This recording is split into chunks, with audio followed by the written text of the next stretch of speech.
Hey guys, welcome back. நம்ம யூஸ்வலாக வந்துட்டு ஹென்னா பவுடர், அதாவது பேக்கெட்டில் வந்துட்டு நிறைய வெரைட்டிஸ் இருக்குது. நான் இன்றைக்கி ராஜஸ்தானி ஹென்னா பவுடர் வந்து எடுத்திருக்கேன். இது வந்து 65 ருபீஸோடது. இந்த ஹென்னா பவுடர் வந்து பார்த்திங்கன்னா உங்களுக்கு எவ்வளோ தேவையோ அந்த அளவுக்கு தேவையான அளவு எடுத்துகிட்டு அது கூட ஒரு 1/2 டேபிள் ஸ்பூன் தைலம் வந்து மிக்ஸ் பண்ணிவிட்டு இந்த மாதிரி இரும்பு வடச்சட்டியில் மிக்ஸ் பண்ணி வச்சுருங்க. ஒரு ஃபுல் நைட்டு விட்டுட்டு நெக்ஸ்ட் டே மார்னிங் வந்து பார்த்திங்க அப்படின்னா உங்களுக்கு சூப்பராக கலர் சேஞ்ச் ஆகிருக்கும். அது வந்து பார்த்திங்க அப்படின்னா ரொம்ப ஆர்கானிக்கானது. இது நம்ம குழந்தைகளுக்கு வந்துட்டு தைரியமாக வந்து யூஸ் பண்ணலாம். இப்போ நெக்ஸ்ட் டே மார்னிங் பாருங்கள் எப்படி இருக்குது அப்படின்ட்டு லைட் நம்ம சைட்லலாம் பார்த்திங்க அப்படின்னா ஒரு டார்க் வாட்டர் மாதிரி வந்திருக்கு பார்த்திங்களா.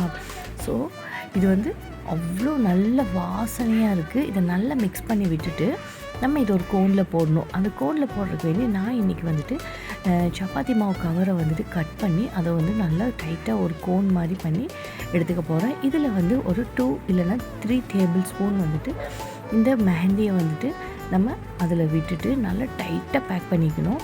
இது பேக் பண்ண பிறகு நம்ம என்ன டிசைன் வேணாலும் நம்ம வந்து கையில் வந்து போட்டுக்கலாம். இந்த ஆர்கானிக்காக நம்ம யூஸ் பண்ணுறதுனால குழந்தைகளுக்கு எந்த சைடு எஃபெக்ட்ஸும் வராது. அதே மாதிரி வந்து பார்த்திங்கன்னா பாடி வந்து நல்லா கூல் பண்ணி கொடுக்கும். நம்ம தைரியமாகவும் நம்ம வந்துட்டு யூஸ் பண்ணிக்கலாம் நம்ம குழந்தைகளுக்கு. ஸோ பார்த்திங்க அப்படின்னா அவ்வளோ நமக்கு சூப்பராக இருக்கும். கடையில் வாங்கின மாதிரியே கண்டிப்பாக ட்ரை பண்ணி பாருங்கள். Don't forget to subscribe. By.